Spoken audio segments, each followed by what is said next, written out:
Booty. See my booty? Having a conversation. No.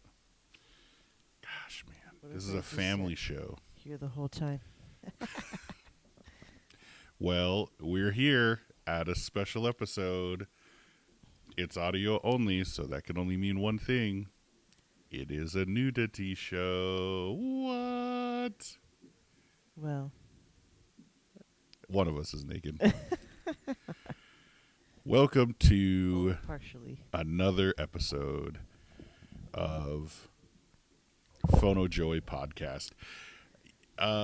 Which this will probably be the only time we release one after another. But it's special because I don't know. We could do another one. Depends on the circumstances. I suppose. But special because we're having a baby. It's baby day. We sure are. The both of us. Together, unified.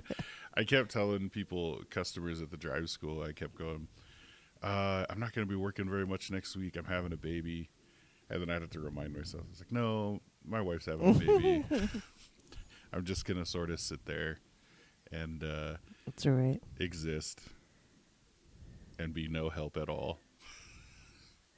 I think that's like the hardest thing about this, because this is baby number 3. We have 2 children already, and this is the 3rd child that we have created. I said that like I couldn't count how many children we have. Yeah, baby number 3, and it's a boy finally. What do you mean finally? Well, I love our girls. I just need my name to move on is all. It can move on. But we are, yeah. So baby boy number 3, it's happening right now, and so exciting. I am thinking back to a lot of stuff that, like, I feel like a veteran now, as like the support person coming in. A veteran at giving birth. Well, just being here. Gotcha. Because like the first time, like Nua, I remember coming in with Nua and just like immediately feeling like there was nothing for me to do. And She was a C-section, so well, just you more just than had that. to watch.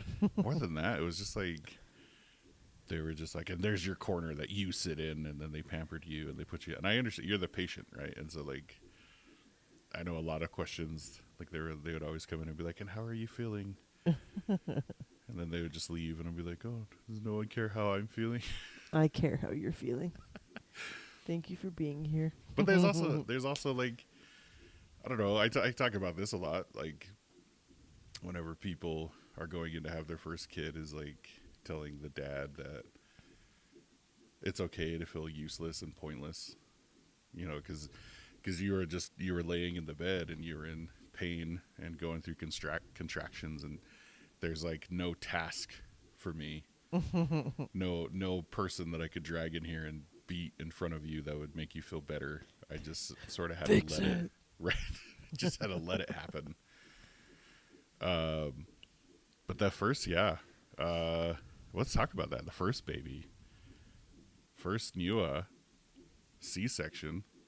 Yeah. That was a pretty scary After 24 hours of labor. 24 hours. That's all you can lord. You can't lord anything more than 24 hours over here. 24 hours, and then her heart rate dropped. Yeah, you were asleep on the couch.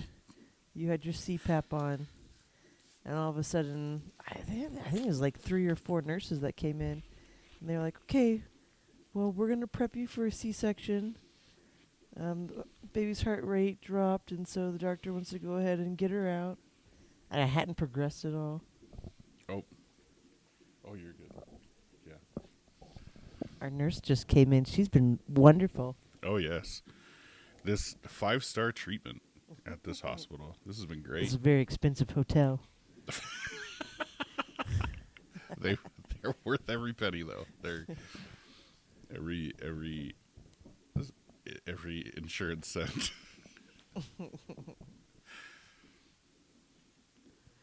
So I think So back to Nua.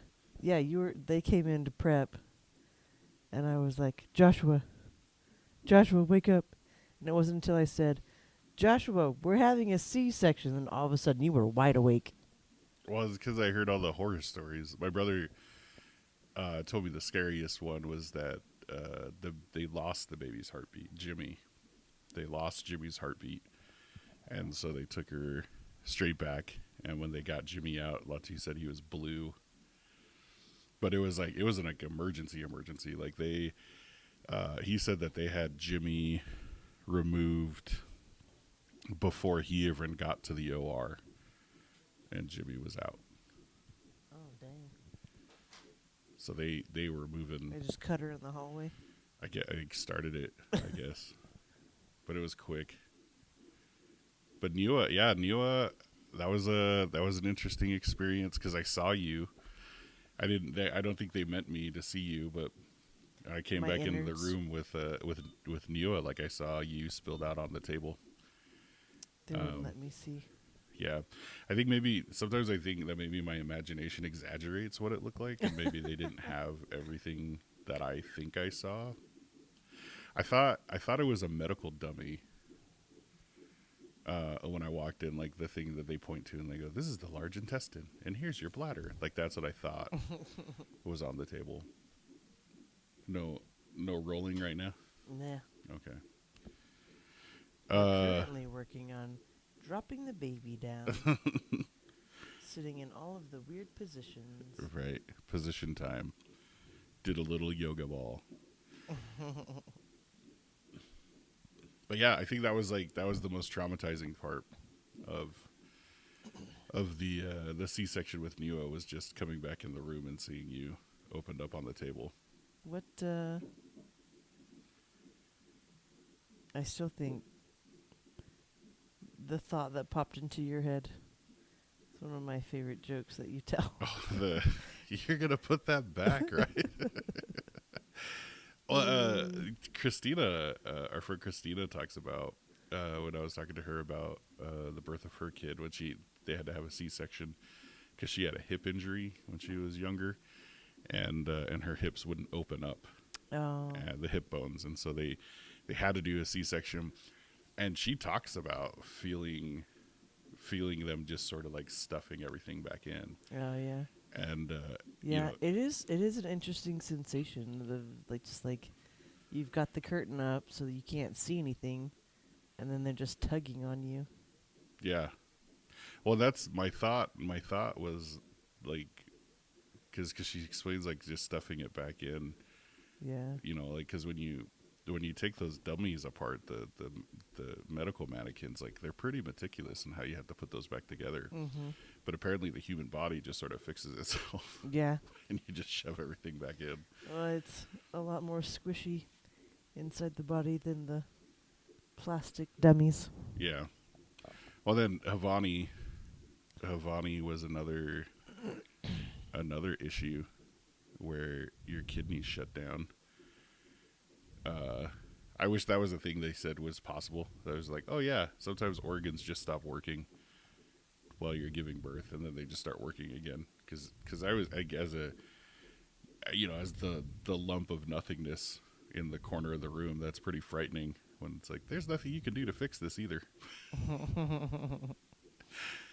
And the doctors are like, yeah, there's nothing we can do either. So, 2 scary baby experiences, but this one apparently... I don't know, I felt fine. But this baby's going pretty well. So far. What time we got here at like... We got here at 5:40. 5:40? It was like 5:38. We were a little late. We were supposed to be here at 5:30. They took you in the back. They asked you the question. Yeah. I appreciate that question. They asked you, do you feel safe at home? And what'd you say? Most of the time. Depends on the mouse infestation. You can't say that. You guys, okay, what did you say? Okay, we're going to erase that part. I didn't say that. I'm in the room, so apparently whatever answer it was good enough. They accepted it. Yeah. But we're now, what, 12:18 p.m. Yeah. on So June we've been here for 8th. a little over 6 hours now. 6 hours. 6 hours. So 24 hours with Nua. How long with Havani? Wait, what did... 24 hours with Nua. 25 hours with Havani. 25 hours. Yeah. And the new kid is already at 6 hours. Yeah. But I feel like we're further along. I'm hoping he comes a lot quicker. Yeah. Did the balloon trick work? Did that come out yet, or is that still? Oh, no, we're still waiting on that. So we're still probably only at like a 1 or 2. I would say probably 3. 3. Yeah. This is a different experience though. Like I feel like I was already prepared to not be able to do anything. And so the stuff that I have been able to help with has actually made me feel super helpful. Aww. I feel a lot more laid back. Yeah. This time. Like we've been through this. Yeah. C-section Especially and once a we got the VBAC, epidural. Oh yeah. They got you drugged already. epidural. Yeah. So still a nudity show, but now there's a lot of people here as well with the nudity. This is a baby announcement for anyone who didn't know. Kara's been pregnant for the last 9 months. And now we are here giving birth at the very end of it. So exciting. I'm excited for Nua and Havani to meet. I know. They're The new so baby. excited. And it's going to be so fun. That's I'm really excited for him to get here and to like hold him and everything, but I'm even more excited for the girls to meet him. Yeah. Yeah. I also really appreciate your doctor. Like I feel like he has also got this really cool connection with our daughters. Yeah. I think the thing that made me like him the most, like when I was like, this dude's the best, was when we had the miscarriage. Yeah. And he was there with us. Mm-hmm. I really liked that he was just so emotionally connected to us. Yeah. Like it was end of COVID, but we were still wearing masks, which I appreciated because I was in the room like in tears, and like he got emotional as well, and that really like meant something to me. And so I really appreciated that. Yeah, and I felt that connection with it. Because it was hard with the first doctor was a really good doctor, but he just I felt like he was just kind of burnt out. And so getting the new doctor in between the first and second kid, that was just kind of like a breath of fresh air. Yeah. With the whole process of getting pregnant and going through pregnancy, and then when we had the miscarriage, yeah, that was really a big comfort to me that he was also emotionally invested. Yeah. I think it was like when we came into the like, usually when I go in with doctors and I'm like, hey, here's some bad stuff, like they're typically like, yep, I'm a doctor. But I think it was like, you know, he got a little teary eyed. Yeah. And it seemed genuine, and always has, like just the way that he's been with our family. Yeah. And I guess like that's like the last thing to talk about with our kids. I think. I mean, do you want to do a name reveal? with the kids? Why? Like, this isn't going to be posted until after today, so I mean, everyone will know the name anyway. Yeah. But we can talk about their like the names. Like, I'm appreciative that you are letting me fulfill this dream of using certain names. Well, and I mean, with the kids being, I guess they're multiracial, not just biracial. Um,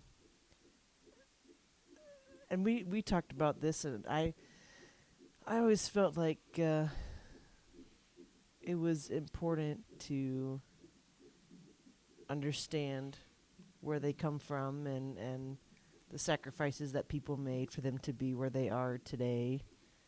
And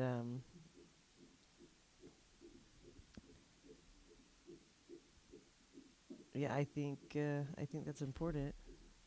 Yeah. And Well, I didn't really have any names picked out, and the fact that you did was helpful. well, I like Nua was probably the only one that I was really worried about, only because in my head I had always dreamed it up as being a boy's name, Yeah. and so when our first child was a daughter, and we were like scrambling to be like, oh, what should we name her? and I was like, I had thought for a long time, like, just name her Nua anyway. Not, Yeah. I guess not a long time, but before I even brought it up to you, it was just like, name her Nua anyway. And I remember saying that, like, what if we just named her Nua? And you were like, I like that. Well, it's cute, and I think, well, because I was going to use the name Hartley. That's a family name. And I was like, I mean, we'll just call her Hartley. But Nua Hartley sounded cuter to me than Hartley Nua, so I was like, we'll just call her Nua Hartley, and then she can go by her middle name. And then just Nua stuck, and it's so cute. Yeah, And everybody thinks it's cute, and Yeah, it just fits her. I love the name for her. Like, I think it's such a good name, and I like that. There will probably be no other person that she'll ever meet in her entire life, Yeah. and it has like such a special connection to my family. Yeah. And so I appreciated that you were okay with that, and I also like Havani's name. Yeah. Like the more she's only been here 2 years, but the more that I've said it, and when people find out the connection with Havani's name, Yeah. I think that just makes it even more beautiful. Yeah. With her being, our rainbow baby, Our rainbow baby. and then choosing to call her, like, Havani means heaven in Tongan, and so calling her that, I mean, she is a really, really rough type of heaven, but She's got that second child energy. yeah. Havani Joy. And Nua has like fallen in love with that name too. Like, I think she really, I guess I never really considered how important names were. Yeah. Until I started, and so we started talking about baby names, and I just didn't want our kids to have something like Josh. And so now Joshua fought the Battle of Jericho. Joshua did fight the battle, but this Joshua is basic, and I if my dad named me something cooler, I feel like I would have done more. But now finally having a son, and we chose. I mean, a lot of people already know the name. No one on the social medias, because they also didn't know you were pregnant. Surprise! But It's been the longest secret I've ever kept. it was fun. I guess it got easier when it was something that was like, nah. But the name Filii Pelotu, which is such a mouthful. I don't know. Is it the same number of letters as Phonokalafi? It might be more. I'm looking at it right now. FonoJoy, I think, is like it's 2 letters longer. 10. Yeah. Filii Pelotu. And that you're finding out that like I don't know. I always thought that was one of our family's last names. And so I like that our kids will have these deep rooted connections to my family. And I appreciate that you also wanted that or liked that. Hopefully you like that. Well, all of their middle names are connections to my family, so I think, I like family names. Yeah, we won't tell his middle name because it's not time yet. But soon everyone will know who he is when he's standing on the podium of some sporting event, holding the head of his competitor. Please don't steal his identity. But yeah, so progressing really well, moving along, feeling good. Yeah, Oh, I have a it's hard the time doctor. Let's take a pause. Welcome.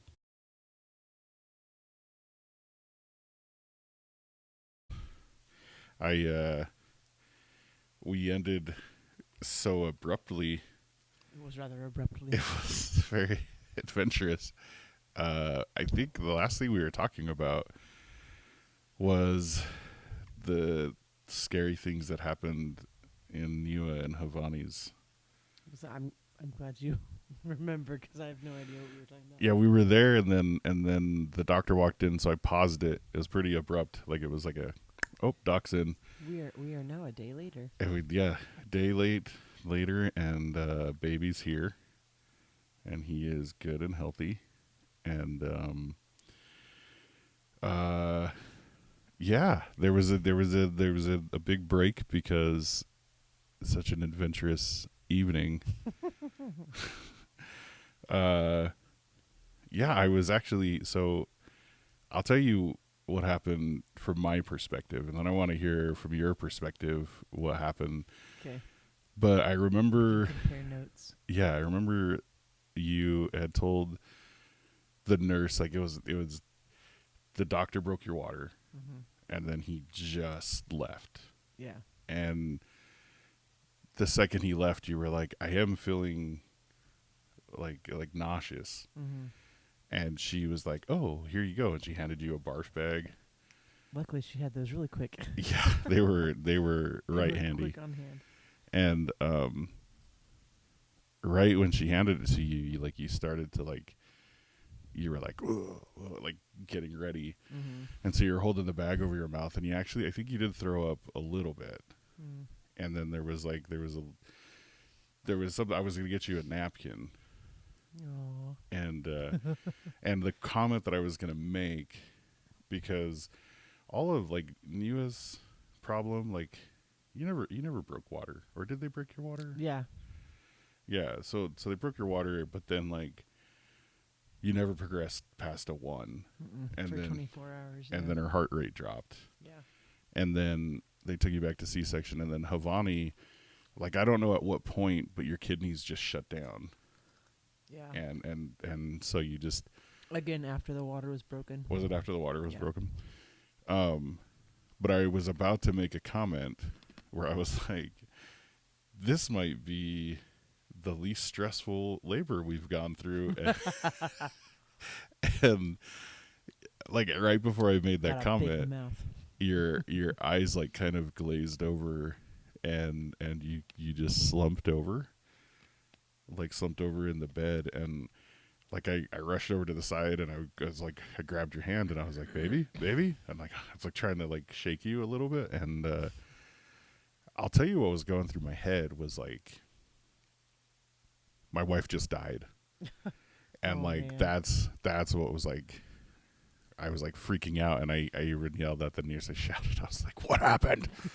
And she was trying to get help, and I wasn't mad, but I was trying to be understanding that I was she doesn't know what happened. I don't know why that question flew out of my mouth.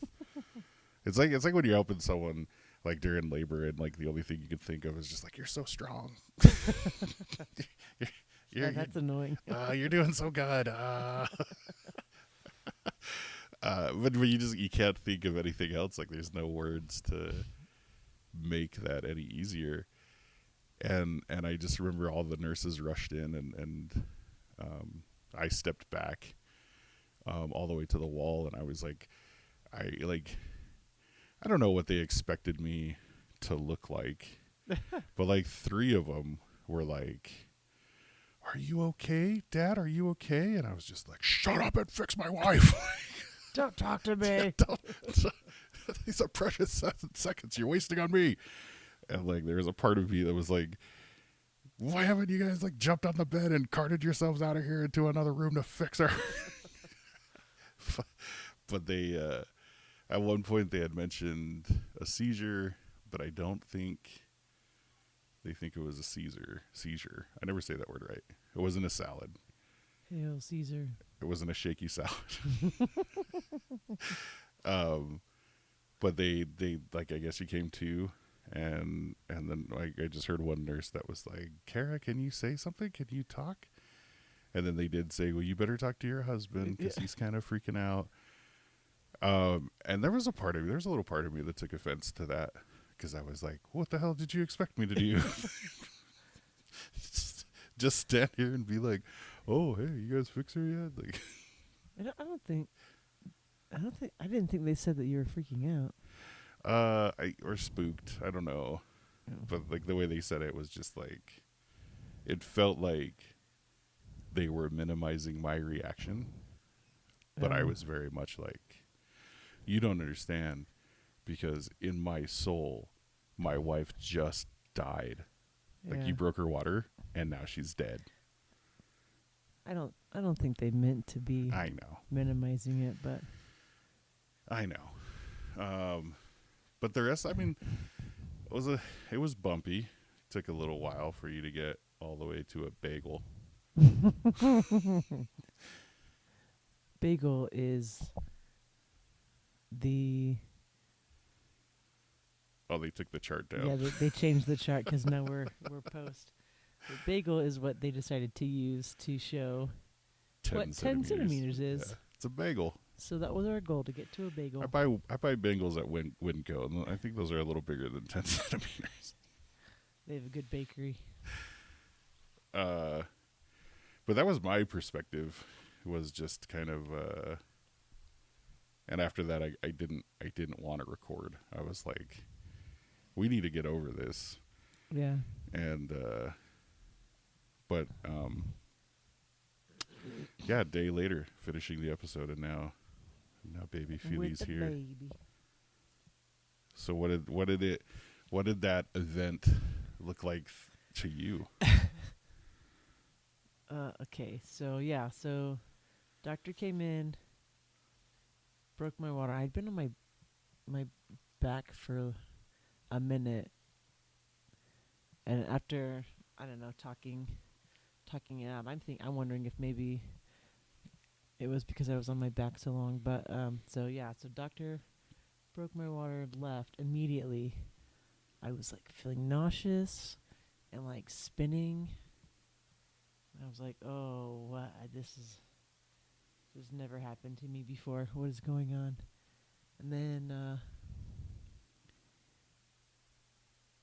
so the nurse gave me the bag, and I started vomiting. I know that I started in the bag, and then I just blacked out. And I thought I was having a dream, and because next thing I knew, I came to, but I thought I was waking up from a dream. And all of a sudden, all of these people were in the room. And I was like, what is going on here?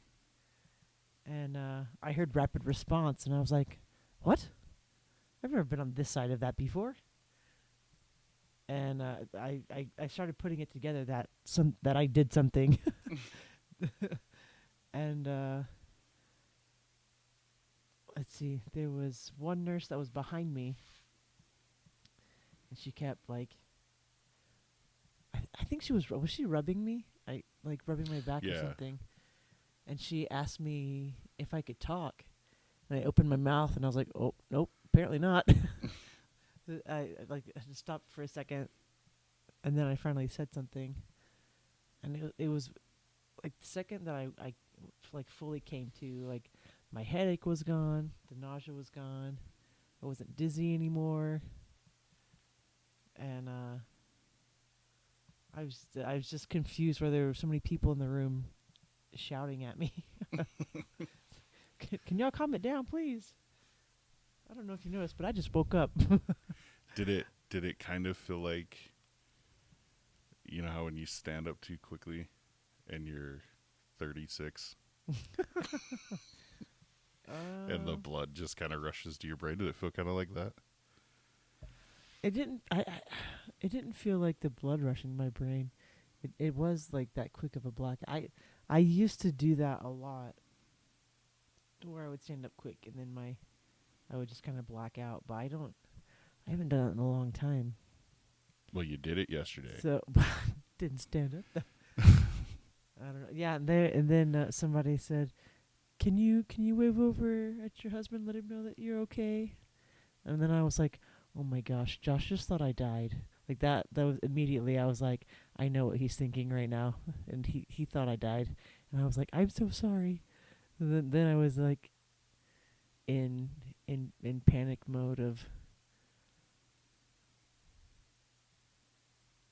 what did I do? Like obviously I didn't do it on purpose, and it wasn't anything, but then I started feeling like really apologetic about, I'm sorry that I caused this. Yeah, I thought that was weird that you kept apologizing. Not like you're a weirdo kind of way, but it was like you didn't do anything. I know, but it was there were like 10 people in here by the time I came to. And so I was like, there's got to be something better you could be doing with your time. I don't know. And then I didn't think there was anything better in that one moment. Well, then I just looked at all of the people out here, and I was like, I feel like this is kind of ridiculous for just a little pass. I would have called any nurse so I was just like, in Europe to come back. Welcome to my room. I was. Oh, they gave me oxygen too. Yeah, I was on the oxygen mask. Yeah, they gave you oxygen. Yeah. I was also thinking, like, as soon as you slumped over, I was like, okay. And I know this is like so dark to think, but I was like, she's dead, so you have like seconds to bring her back. And I think that's like why I was so angry, was because I was like, do your job. Yeah. And like, you're running out of time. And then just the amount of time. And our poor nurse is training. She's been postpartum. She was training for labor and delivery. Right. Yeah. So. Well, because I don't know that she knew like to call rapid response, because the first thing she said was, I need someone in here. And I couldn't hear the other side of the conversation because they're on a radio, but she just said, I need someone in here. And then she said, I need everyone in here. And then the third thing she said was, yes, rapid response. And then that's when everyone plowed in here. I think something that people don't realize is even the most trained expert, the most knowledgeable medical professional, like going through something like that the very first time, or one of the very first times, it's so like jarring that sometimes you just kind of blank on what to do. So then you're just like, well, whatever, somebody just fix it. And when I was a lifeguard, there was one of my coworkers was like on his way to go on break, and somebody blew their whistle, and there was a guy that had started seizing and dropped under the water, and so he ran over and helped pull him out and was starting CPR, but he couldn't get his mask open, and the CPR masks that are in the plastic container, and he couldn't focus enough to get because he'd never done this. You go through the training, but real life hadn't happened before, so he couldn't get the clip off. So he took it and he smashed it on the cement so he could get the mask out. So I think I wonder if she just hadn't had a situation that serious yet, or so sudden, maybe. I don't know. I told Obviously, I don't think it was serious, but so sudden. So I told you a little while ago, Dave, when my cousin and I took our girls down to go get dinner at the cafeteria, on our way back to the room, we were pushed up against the hall because the nurses came flying around the corner, and there was one lady, one nurse that was on top, and she's just like, downward dog position, holding something, but straight up in the air, and I just like, I was impressed as they like flew by, because it was like, there is no decorum, right? There's no like in all the thing I think about all the things that I do in my life, and how like I tried to look normal. Yeah. And they like, there's no effort for them to like make it look cool. They're like in the mode Just gotta do it. of saving. Yeah. And a second ago when your parents came and picked up the girls, and I was taking them down, that same group of nurses were wheeling that same patient back to her room, now with a little baby. Oh. And it was just like, they did it. Like, they were so fast and they were so good. And I like, I think ultimately I have been pretty impressed in how in the mode of like making sure you're comfortable, making sure you're taken care of. Baby comes. I know in the first portion of this episode, I was joking about how like no one cares about the dad sitting in the corner. Like, they try to find little jobs for him to do.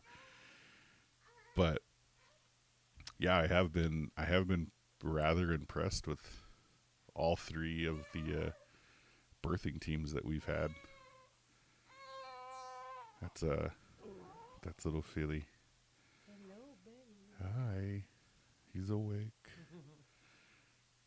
Seems like he's hungry.